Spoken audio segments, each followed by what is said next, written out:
गौतम अडानी के खिलाफ अमेरिका में चल रहा बहुचर्चित आपराधिक मामला अब औपचारिक रूप से खत्म हो गया है। अमेरिका की एक फेडरल अदालत ने न्याय विभाग की सिफारिश पर गौतम अडानी के खिलाफ लगाए गए आपराधिक आरोप को खारिज कर दिए हैं। लेकिन इस फैसले की सबसे दिलचस्प बात यह नहीं है कि अडानी को राहत कैसे मिल गई, बल्कि यह है कि राहत देने वाले जज ने ही आरोप हटाने की प्रक्रिया पर गंभीर सवाल उठा दिए हैं।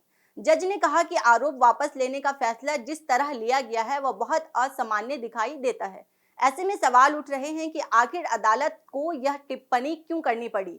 क्या मामला शुरू से कमजोर था या फिर आरोप हटाने की प्रक्रिया ने नए सवाल खड़े कर दिए हैं। सबसे पहले समझते हैं कि हुआ क्या है। ब्रुकलिन की अमेरिकी जिला अदालत के जज निकोलस गैराफिस ने गौतम अडानी के खिलाफ धोखाधड़ी और रिश्वतखोरी से जुड़े आरोपों को खारिज करने की मंजूरी दे दी। इसके साथ ही लगभग 2 साल से चल रही कानूनी प्रक्रिया समाप्त हो गई।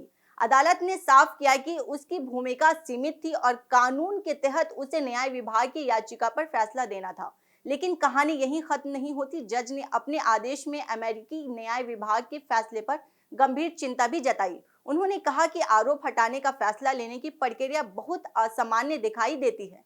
जज के मुताबिक न्याय विभाग के वरिष्ठ अधिकारी ट्रेंट मैककॉर्ड्स ने फैसला मुख्य रूप से बचाव पक्ष के वकीलों के साथ बातचीत के आधार पर लिया और ऐसा लगता है कि इस मामले की जांच करने वाले FBI अधिकारियों, SIC अधिकारियों या मूल अभियोजकों से पर्याप्त सलाह नहीं ली गई। यानी अदालत ने आरोप तो हटा दिए, लेकिन आरोप हटाने की प्रक्रिया पर कई सवाल भी दर्ज कर दिए गए हैं। अब सवाल यह है कि आखिर यह मामला था क्या। अमेरिकी अभियोजकों का आरोप था कि गौतम अडानी और अन्य लोगों ने भारत में सोलर ऊर्जा परियोजनाओं से जुड़े कथित लाभ हासिल करने के लिए सरकारी अधिकारियों को लगभग $250 मिलियन की रिश्वत देने की योजना बनाई थी। साथ ही अमेरिकी निवेशकों को कंपनी की भ्रष्टाचार रोधी नीतियों के बारे में कथित रूप से भ्रामक जानकारी दी गई थी। हालांकि अडानी समूह ने शुरू से ही सभी आरोपों को खारिज किया और किसी भी तरह की गड़बड़ी से इनकार किया। फैसले के बाद गौतम अडानी ने सोशल मीडिया प्लेटफॉर्म एक्स पर प्रतिक्रिया देते हुए कहा कि उन्होंने अदालत के फैसले का सम्मान के साथ स्वागत किया है। उन्होंने कहा कि इस पूरे दौर में उनका भरोसा सच्चाई, निष्पक्षता और कानून के शासन पर बना रहा है।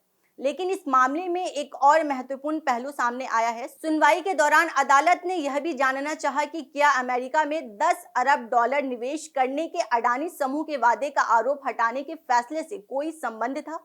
अदालत के सामने दाखिल दस्तावेजों में यह बात आई कि अडानी के वकीलों ने न्याय विभाग के साथ हुई बैठकों में निवेश के इस प्रस्ताव का जिक्र किया था और इस मामले के समाधान के संभावित हिस्से के रूप में पेश किया गया था। हालांकि जज गैराफिस ने कहा कि उपलब्ध तथ्यों के आधार पर उन्हें ऐसा नहीं लगता कि निवेश का वादा आरोप हटाने का कारण बना। फिर भी उन्होंने बचाव पक्ष और न्याय विभाग के बीच हुई इस प्रक्रिया पर असहजता जाहिर की। यहीं से कुछ अहम सवाल खड़े होते हैं। अगर निवेश का प्रस्ताव फैसले का आधार नहीं था, तो फिर जांच एजेंसियों और मूल अभियोजकों की राय को दरकिनारा करके आरोप हटाने की जरूरत क्यों पड़ी? क्या यह केवल न्याय विभाग की नई प्राथमिकताओं का मामला था या इसके पीछे कोई और वजह भी थी? न्याय विभाग का पक्ष भी समझना जरूरी है। सरकारी वकीलों ने अदालत को बताया कि यह मामला मुख्य रूप से विदेशी घटनाओं से जुड़ा था। इसे अदालत में साबित करना कठिन था और यह विभाग की मौजूदा प्राथमिकताओं के अनुरूप नहीं था। उनका यह भी कहना था कि इस मामले के मुकदमे तक पहुंचने की संभावना बेहद कम थी। यानी न्याय विभाग का तर्क था कि कानूनी और व्यवहारिक कारणों से इस मामले को आगे बढ़ाना उचित नहीं था। हालांकि जज ने साफ कहा कि आरोप खारिज करने का उनका फैसला यह नहीं दर्शाता कि वे न्यायिक विभाग की सोच से सहमत हैं या मामले की मेरिट पर कोई राय रखते हैं।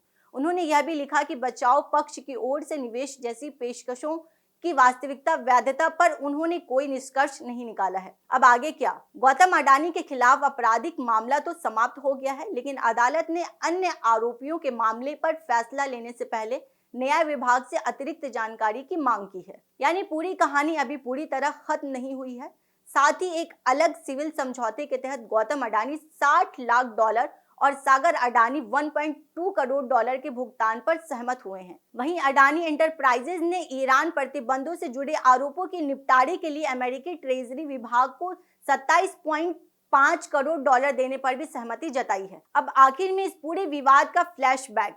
जनवरी 2023 में अमेरिकी short selling firm Hindenburg research ने अडानी समूह पर स्टॉक हेरफेर और अकाउंटिंग अनियमितताओं के आरोप लगाए थे। रिपोर्ट सामने आने के बाद अडानी समूह के शेयरों में भारी गिरावट आई और कंपनी की बाजार कीमत में 150 अरब डॉलर से ज्यादा की कमी दर्ज की गई। इसके बाद दुनिया भर की एजेंसियां और निवेशकों की नजर अडानी समूह पर टिक गई। अडानी समूह ने लगातार सभी आरोपों से इनकार किया और कहा कि उसने सभी नियमों का पालन किया है। बाद में सितंबर 2025 में भारतीय बाजार नियामक सेबी ने भी समूह को क्लीन चिट दे दी।